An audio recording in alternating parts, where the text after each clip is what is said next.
mirándolas. ¿Qué es lo primero que tenemos que hacer para evaluar a una víctima? Evaluar el estado de conciencia. Tenemos que saber si esa persona está consciente o inconsciente. ¿Cómo podemos saberlo? Y si está inconsciente es porque no nos responde. Nosotros le estamos hablando y no responde. Muy bien. Vamos a hacer una doble maniobra. La vamos a tomar siempre de frente. La vamos a tomar de los hombros, y le vamos a hacer una pregunta. Le vamos a decir, señor, ¿me escucha? ¿Se siente bien? Es un doble estímulo. Es un estímulo verbal. Le estamos preguntando, señor, ¿me escucha? ¿Se siente bien? Y un estímulo táctil. Lo estamos tomando desde los hombros. Ahora, si nosotros sospechamos o vemos que esa persona tiene un traumatismo de cráneo, o una lesión de la columna cervical, no vamos a mover a la víctima. ¿Por qué? Porque le vamos a ocasionar y a generar un daño más grande del que ya tiene. ¿Qué vamos a hacer después? Vamos a chequear si esa víctima respira, si tiene pulsos o si tiene sangrados. ¿Cómo vamos a evaluar si esa persona respira? Vamos a acercar nuestra oreja y nuestra cara a la cara de la víctima y vamos a mirar, a escuchar y sentir movimiento respiratorio de esa persona, o vamos a escuchar que por ahí tiene algún ruido respiratorio, ¿está bien? Si esa víctima respira y tiene pulso, vamos a colocarla, como dice acá, en posición lateral de seguridad, si está inconsciente. Repasando. Ante una emergencia o urgencia, los pasos a seguir son: evaluar el estado de conciencia de la víctima. Ante un traumatismo de cráneo y la sospecha de una lesión de columna cervical, no se debe mover al accidentado. Chequear si la víctima respira, si tiene pulso o si tiene sangrados. Si respira, tiene pulso y permanece inconsciente, se la debe colocar en posición lateral de seguridad. Para comprobar si una víctima tiene pulso, el auxiliador debe palpar sobre las arterias superficiales de la muñeca o en el cuello el pulso carotídeo. A los niños se les toma en la parte interna del brazo. Luego, se debe realizar un examen de la víctima palpando el cuerpo de la cabeza a los pies para detectar la presencia de fracturas o heridas. ¿Qué es el pulso? El pulso es la expresión de la actividad del corazón. Ahora bien, si nosotros tenemos pulso radial, significa aproximadamente que vamos a tener una presión arterial más o menos acorde con la vida.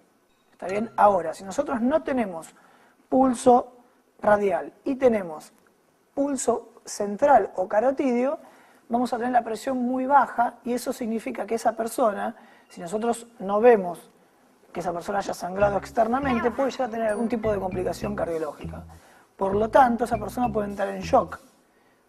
Si esa persona entra en shock, es una emergencia.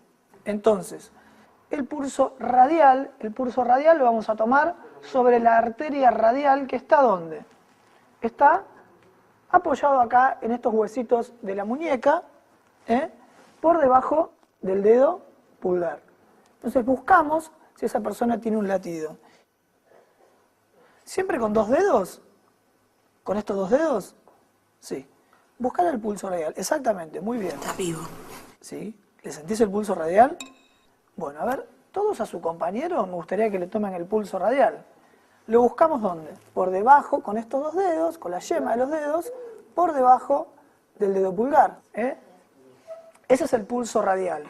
Y el otro lugar donde vamos a ir a buscar el pulso es el pulso carotídeo, que es el pulso central, que es de la línea media, de la tráquea, 2 o 3 centímetros para ambos lados. Si tómenselo ustedes, con los mismos dos dedos sentimos el latido. ¿Se lo sienten? Bueno. Entonces dijimos que en los adultos vamos a tomar el pulso en las arterias superficiales de la muñeca o el cuello. Y en los niños vamos a tomar el pulso, ¿dónde? En la parte interna del brazo, lo que se llama el pulso braquial. ¿Cuáles son más o menos los valores normales del pulso?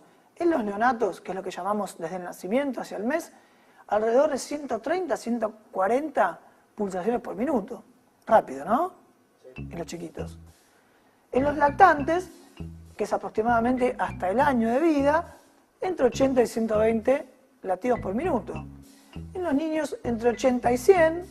En los adultos, entre 60 y 100 latidos por minuto aproximadamente, y ya en los mayores de 60 años entre 50 y 90 latidos por minuto.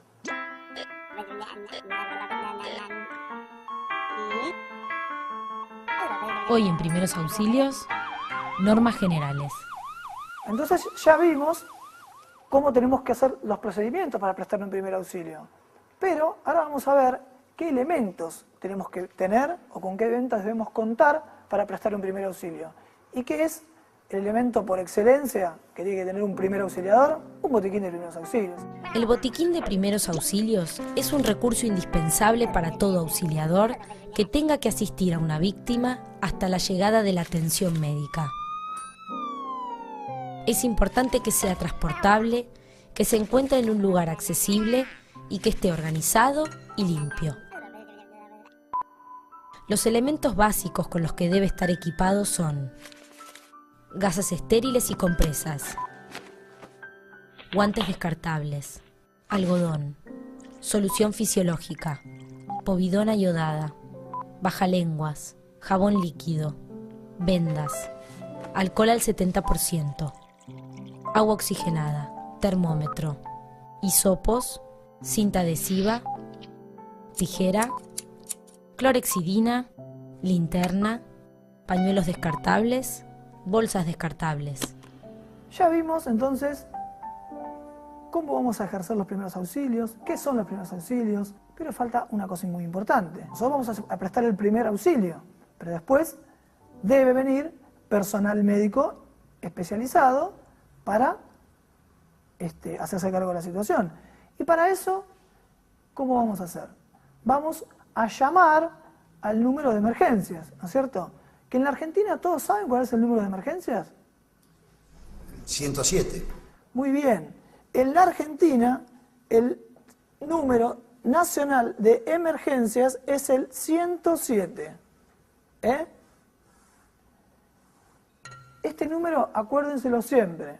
En cualquier lugar de la Argentina, nuestro número nacional de emergencias es el 107. ¿Está? Al 107 podemos llamar desde un celular, desde un teléfono público o un teléfono de línea.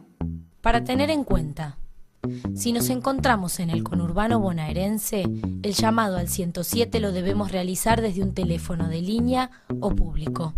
Si lo hacemos desde un celular, nos comunicaremos directamente con el Servicio de Emergencias de la Ciudad Autónoma de Buenos Aires, SAME. Lamentablemente, en el ámbito por lo menos del conurbano bonaerense, si llamamos desde un teléfono celular al número nacional de emergencias, que es el 107, nos comunicamos con el Servicio de Atención Médica de Emergencias de la Ciudad de Buenos Aires, que es el SAME.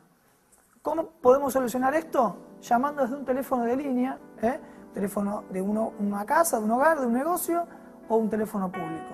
La activación del servicio de emergencias médicas se realiza llamando al número de emergencias de la localidad en cuestión, para lo cual es importante haberlo averiguado con anterioridad y tenerlo a mano. En Argentina, el número de emergencias nacional es el 107. ¿Y qué debemos informar cuando llamamos al 107 o al número de emergencias? Primero, ¿qué ocurre? Debemos informar qué es lo que ocurre. Decir lo que estoy viendo. Claro, tienen que decir exactamente lo que ustedes están viendo. Hay una persona que está en la calle. Entonces, van a decir dónde ocurre. Fundamental. En este caso es fundamental dar exactamente las coordenadas Para que de llegue dónde la está. emergencia rápido. ¿Para qué? Para que llegue rápidamente. Primero, ¿qué ocurre? Por ejemplo, hay una persona inconsciente. ¿Dónde? Dar la dirección, las coordenadas lo más exactas posible. ¿Cuándo ocurrió?